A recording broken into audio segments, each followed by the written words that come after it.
নায়িকা অপু বিশ্বাস কেন এত ওজনের গহনা হঠাৎ করে কিনলেন? কাছাকাছি আজকে রাত জুয়েলার্স এসে শুনলাম শাকিব খান ভাই নাকি অপু বিশ্বাস যাবার জন্য এমন একটা 26 ভরির হার নিয়ে গিয়েছে।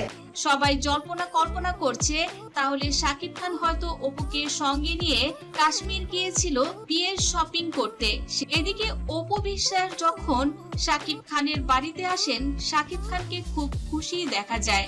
শাকিব খান অপু বিশ্বাস এবং আব্রাহাম খান জয়কে নিয়ে এবারের রমজান মাস খুব সুন্দরভাবে কাটাচ্ছেন।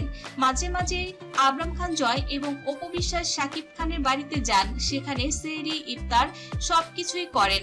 শাকিব খান আব্রাহাম খান জয় এবং অপু বিশ্বাসকে নিয়ে ঘোরাঘুরিও করেন। এদিকে সামনেই ঈদের শপিংও শাকিব খান অপুর সঙ্গে করবেন কিনা এ প্রসঙ্গে অনেকে অনেক রকম কথাবার্তা বলাবলি করছে।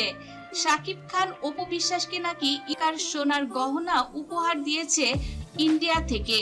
বিষয়টি এখন খুব ভাইরাল টপিক। শাকিব খান নায়িকা অপু বিশ্বাসকে 26 ভরি ওজনের সোনার গহনা হঠাৎই বা কেন কিনবেন?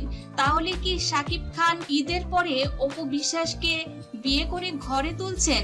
এই বিষয়টি এখন কিন্তু সবাই বলাবলি করছে, কারণ এত ভারী গহনা তো বিয়ে ছাড়া কেউ পরে না।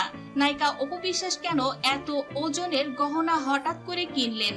সবাই জল্পনা কল্পনা করছে তাহলে শাকিব খান হয়তো অপুকে সঙ্গে নিয়ে কাশ্মীর গিয়েছিল বিয়ের শপিং করতে। সেখানে কাশ্মীর থেকে ইন্ডিয়া গিয়েছিলেন, সেখান থেকে ঈদের শপিং এবং বিয়ের শপিং তারা হয়তো একই সঙ্গে করছেন। দর্শক, আপনাদের কাছে কি মনে হয় হঠাৎ করে শাকিব খান কেন এত টাকার এত ওজনের সোনার গহনা কিনলেন? অবশ্যই কমেন্টের মাধ্যমে জানিয়ে দিন। ভিডিওটি ভালো লাগলে লাইক, কমেন্ট, শেয়ার করুন। ধন্যবাদ দর্শক।